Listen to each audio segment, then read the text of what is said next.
"Of course," the man in the brown hat said. "There are good policemen and there are bad policemen, you know." "You're right," the young man said. "Yes, that's very true. Isn't it, Julie?" He looked at the young woman next to him. Julie didn't answer and looked bored. She closed her eyes. "Julie's my wife," the young man told the man in the brown hat. "She doesn't like trains. She always feels ill on trains." "Oh, yes," the man in the brown hat said. "Now, my wife, she doesn't like buses. She nearly had an accident on a bus once. It was last year. No, it wasn't. It was 2 years ago. I remember now. It was in Manchester." He told a long, boring story about his wife and a bus in Manchester. It was a hot day and the train was slow. There were 7 people in the carriage. There was the man in the brown hat, the young man and his wife Julie, a mother and 2 children, and a tall, dark man in an expensive suit. The young man's name was Bill. He had short brown hair and a happy smile. His wife Julie had long red hair and very green eyes, the colour of seawater. They were very beautiful eyes. The man in the brown hat talked and talked. He had a big red face and a loud voice. He talked to Bill because Bill liked to talk too. The man in the brown hat laughed a lot, and when he laughed, Bill laughed too. Bill liked talking and laughing with people. The 2 children were hot and bored. They didn't want to sit down. They wanted to be noisy and run up and down the train. "Now sit down and be quiet," their mother said. She was a small woman with a tired face and a tired voice. "I don't want to sit down," the little boy said. "I'm thirsty." "Here, have an orange," his mother said. She took an orange out of her bag and gave it to him. "I want an orange too," the little girl said loudly. "All right, here you are," said her mother. "Eat it nicely now." The children ate their oranges and were quiet for a minute. Then the little boy said, "I want a drink. I'm thirsty." The tall, dark man took out his newspaper and began to read. Julie opened her eyes and looked at the back page of his newspaper. She read about the weather in Budapest and about the football in Liverpool. She wasn't interested in Budapest, and she didn't like football, but she didn't want to listen to Bill and the man in the brown hat. Talk, talk, talk, she thought. Bill never stops talking. Then suddenly she saw the tall man's eyes over the top of his newspaper. She could not see his mouth, but there was a smile in his eyes. Quickly, she looked down at the newspaper and read about the weather in Budapest again. The train stopped at Dawlish Station, and people got on and got off. There was a lot of noise. "Is this our station?"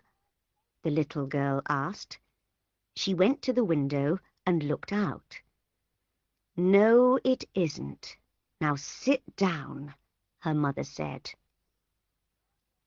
"We're going to Penzance," the little girl told Bill, "for our holidays."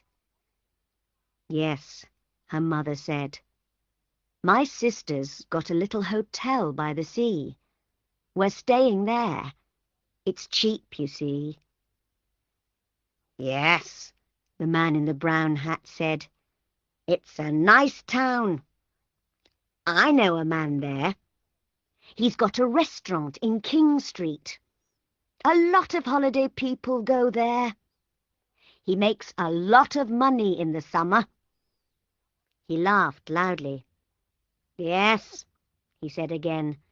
You can have a nice holiday in Penzance. We're going to St. Austell, Bill said. Me and Julie. It's our first holiday. Julie wanted to go to Spain, but I like St. Austell. I always go there for my holidays. It's nice in August. You can have a good time there too. Julie looked out of the window. Where is Budapest? She thought. I want to go there. I want to go to Vienna, to Paris, to Rome, to Athens. Her green eyes were bored and angry. Through the window, she watched the little villages and hills of England. The man in the brown hat looked at Julie. You're right, he said to Bill. You can have a good time on holiday in England. We always go to Brighton, me and the wife. But the weather... We went one year, and it rained every day. Morning, afternoon, and night. It's true, it never stopped raining. He laughed loudly. We nearly went home after the first week. Bill laughed too. What did you do all day then? He asked. Julie read about the weather in Budapest for the third time. Then she looked at the tall man's hands. They were long, brown hands, very clean. Nice hands, she thought. He wore a very expensive Japanese watch. Japan, she thought. I'd like to go to Japan. She looked up and saw the man's eyes again over the top of his newspaper. This time she did not look away. Green eyes looked into dark brown eyes for a long, slow minute. After Newton Abbot station, the guard came into the carriage to look at their tickets. Now then, he said, where are we all going? This train's late, the man in the brown hat said. 20 minutes late by my watch. 10 minutes, the guard said. That's all. He smiled at Julie. The tall, dark man put his newspaper down, found his ticket, and gave it to the guard. The guard looked at it. You're all right, sir, he said. The boat doesn't leave Plymouth before 6 o'clock. You've got lots of time. The tall man smiled, put his ticket back in his pocket, and opened his newspaper again. Julie didn't look at him. A boat, she thought. He's taking a boat from Plymouth. Where's he going? She looked at him again with her long green eyes. He read his newspaper and didn't look at her, but his eyes smiled. The train stopped at Totnes station, and more people got on and off. Everybody's going on holiday, Bill said. He laughed. It's going to be wonderful. No work for 2 weeks. It's a nice, quiet town, St. Austell. We can stay in bed in the mornings and sit and talk in the afternoons and have a drink or two in the evenings. Eh, Julie?" He looked at his wife. "Are you all right, Julie?" "Yes, Bill," she said quietly. "I'm okay." She looked out of the window again. The train went more quickly now, and it began to rain. Bill and the man in the brown hat talked and talked. Bill told a long story about 2 men and a dog, and the man in the brown hat laughed very loudly. "That's a good story," he said. "I like that. You tell it very well. Do you know the story about—" And he told Bill a story about a Frenchman and a bicycle. Why do people laugh at these stories? Julie thought. They're so boring. But Bill liked it. Then he told a story about an old woman and a cat, and the man in the brown hat laughed again.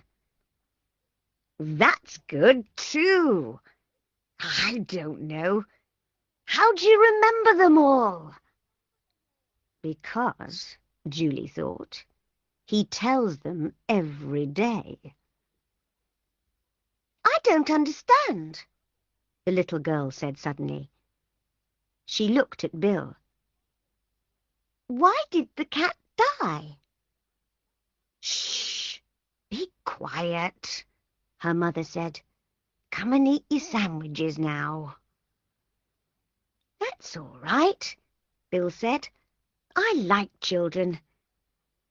The man in the brown hat looked at the children's sandwiches. I'm hungry too," he said. "You can get sandwiches in the restaurant on this train." He looked at Bill. "Let's go down to the restaurant, eh? I need a drink too." Bill laughed. "You're right. It's thirsty work telling stories." The 2 men stood up and left the carriage.